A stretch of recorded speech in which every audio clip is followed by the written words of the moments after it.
Shri Satchidananda Sadguru Sai Nath Maharaj Ki Jai.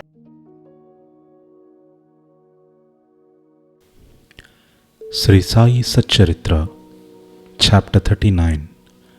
Baba's knowledge of Sanskrit, his interpretation of a verse from Gita, construction of the Samadhi Mandir.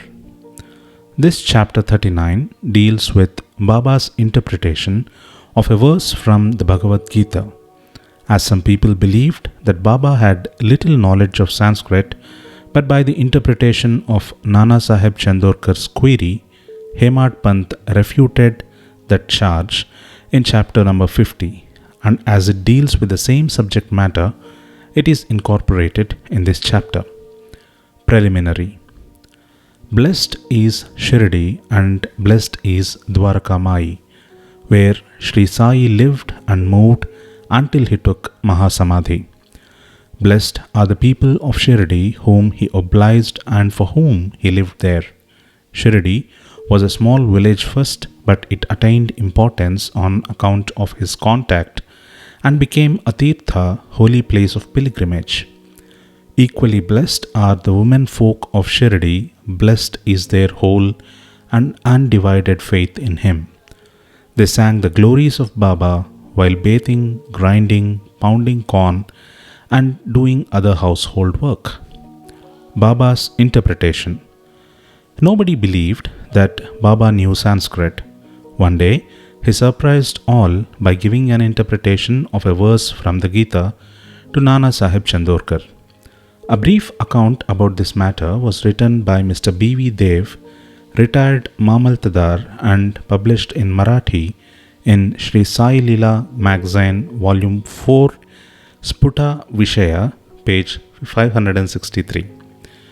Short accounts of the same are also published in Sai Baba's Charters and Sayings, page 61, and in The Wondrous Saint Sai Baba, page 36, both by B.V. Narasimha Swami.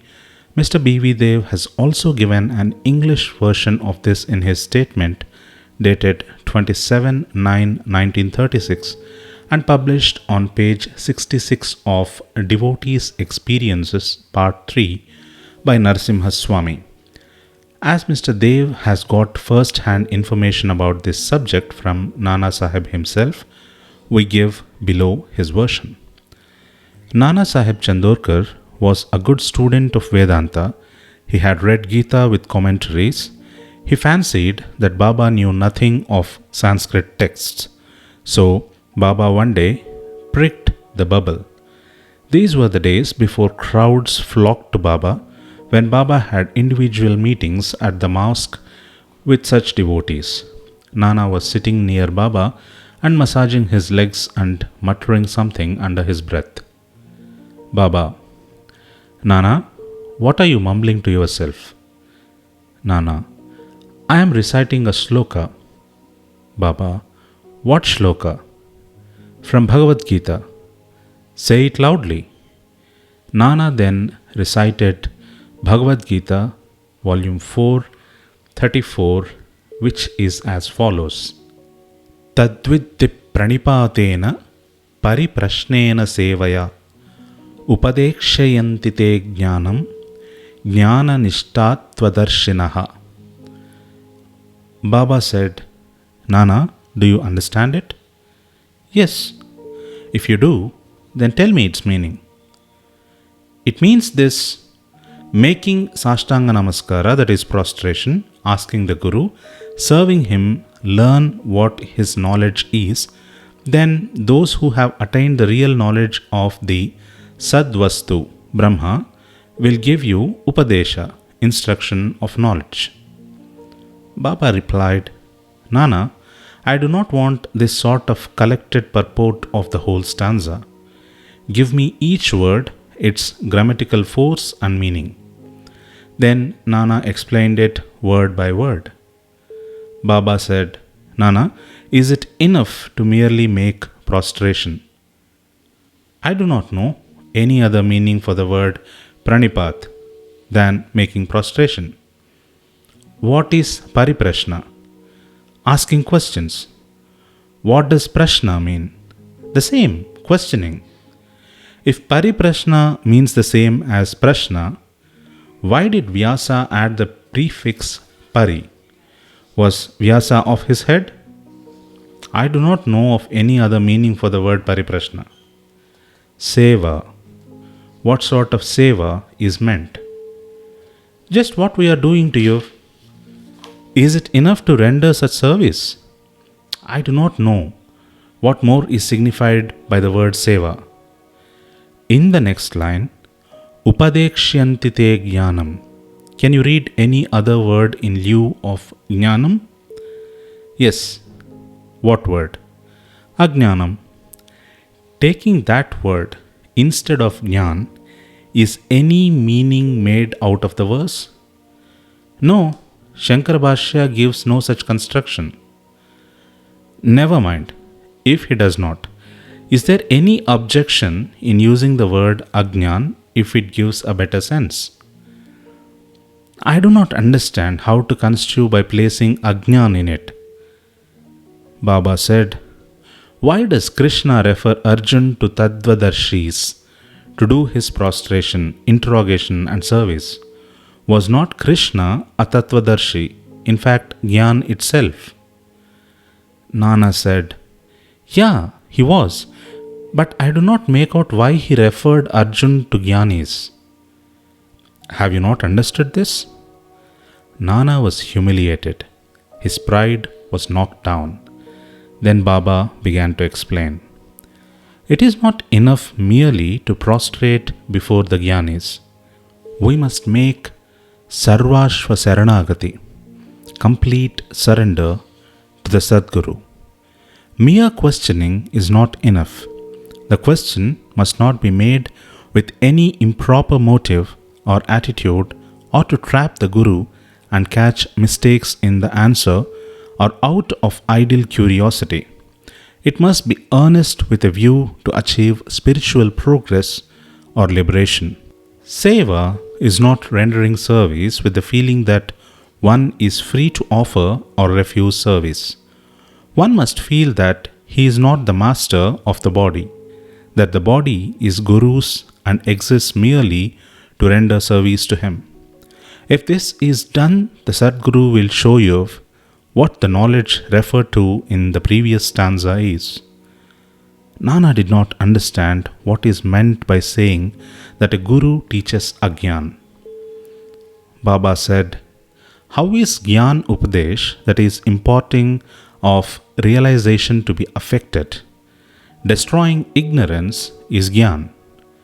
Of verse 1396 of Jnaneshwari, commenting on Gita 18-66 says, removal of ignorance is, O Arjun, if dream and sleep disappear, you are yourself. It is like that. Also, OV 83 on Gita, verse 16 says, is there anything different or independent in Jnana besides the destruction of ignorance? Expelling darkness means light. Destroying duality, Dvaita, means non-duality, Advaita. Whenever we speak of destroying Dvaita, we speak of Advaita. Whenever we talk of destroying darkness, we talk of light. If we have to realize the Advaita state, the feeling of Dvaita in ourselves has to be removed. That is the realization of the Advaita state. Who can speak of Advaita while remaining in Dvaita state? Unless one gets into the state of non-duality, how can one know it and realize it? Again, the Sishya, disciple, like the Sadguru, is the embodiment of Gyan. The difference between the two lies in the attitude, high realization of Sadguru and his marvelous superhuman sattva, beingness, and unrivaled capacity and Aishwarya Yoga, divine powers. The Sadguru is Nirgun, Sat Chit Anand. He has indeed taken human form to elevate mankind and raise the world. But his real Nirgun nature is not destroyed thereby even a bit. His existence or reality, divine power, and wisdom remain undiminished. The disciple also is in fact of the same Swarupa, but it is overlaid by the effect of the sanskars of innumerable births in the shape of ignorance, which wields his view that he is Shuddha Chaitanya. See Bhagawad-Gita, chapter 5, verse 15. As stated therein, he gets the impressions, I am Jiva, a creature, meek and poor. The Guru has to root out these offshoots of ignorance and has to give upadesh or instruction. To the disciple, held spellbound for endless generations by the ideas of his being a Jiva, the Guru imparts the teaching, you are God, you are mighty and opulent. Then he realizes that he is God really. The perpetual delusion under which the disciple is laboring, that he is the body, that he is a creature, Jiva, or ego, that God, Paramatma, and the world are different from him, is an ignorance inherited from innumerable past births. From actions based on it, he has derived his joy, sorrows, and mixtures of both. To remove this delusion, this error, this root ignorance, he must start the enquiry. How did the ignorance arise? Where is it? And to show him, this is called the Guru's Upadesh. The following are the instances of Ajnan. 1. I am a Jiva, creature. 2. Body is the soul. I am the body. 3. God, world and Jiva are different. 4. I am not God. 5. Not knowing that body is not the soul. 6. Not knowing that God, world and Jiva are one. Unless these errors are exposed to his view, the disciple cannot learn what is God, Jiva, world, body, how they are interrelated, and whether they are different from each other or are one and the same. To teach him these and destroy his ignorance is the instruction in Jnana or Ajnan. Why should Jnana be imparted to the Jiva who is Ajnan Murti? Upadesh is merely to show him his error and destroy his ignorance. Baba added, 1. Pranipata implies complete surrender. 2. Surrender must be of body, mind and wealth. 3. Why should Krishna refer to the other Jnanis? Shabdakata takes everything to be Vasudev. Bhagavad-Gita, chapter 7, verse 19. That is, any Guru would be Krishna to the devotee, and Guru takes disciple to be Vasudev. As Shri Krishna knows that there are such Gurus and disciples, he refers Arjun to them so that their greatness be known. Construction of the Samadhi Mandir. Baba never made any fuss about things which he wanted to accomplish, but he so skillfully arranged the circumstances that the people were surprised at the slow but sure results attained. The construction of the Samadhi Mandir is an instance.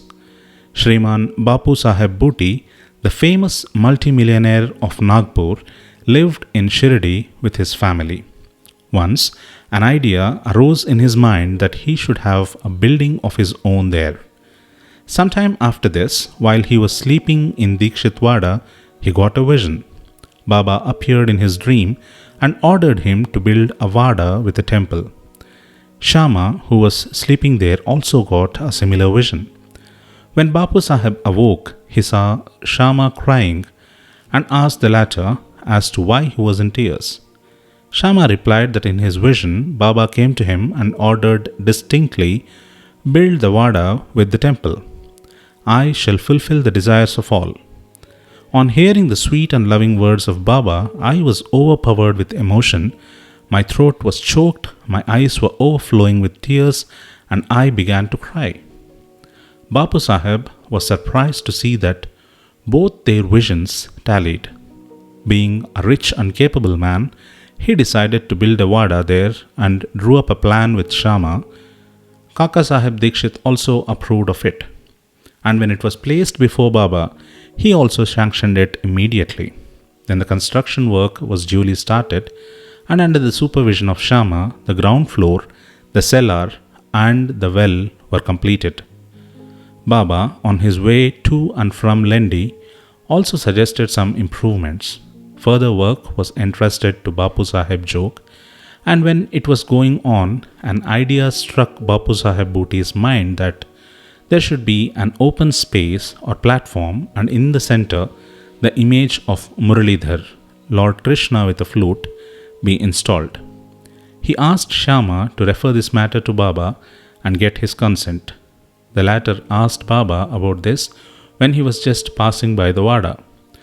On hearing Shama, Baba gave his consent, saying, "After the temple is complete, I will come there to stay." And staring at the Wada, he added, "After the Wada is complete, we shall use it ourselves. We shall live, move, and play there, embrace each other, and be happy." Then Shama asked Baba whether this was the auspicious time to begin the foundation work of the central room of the shrine. Baba answered in the affirmative.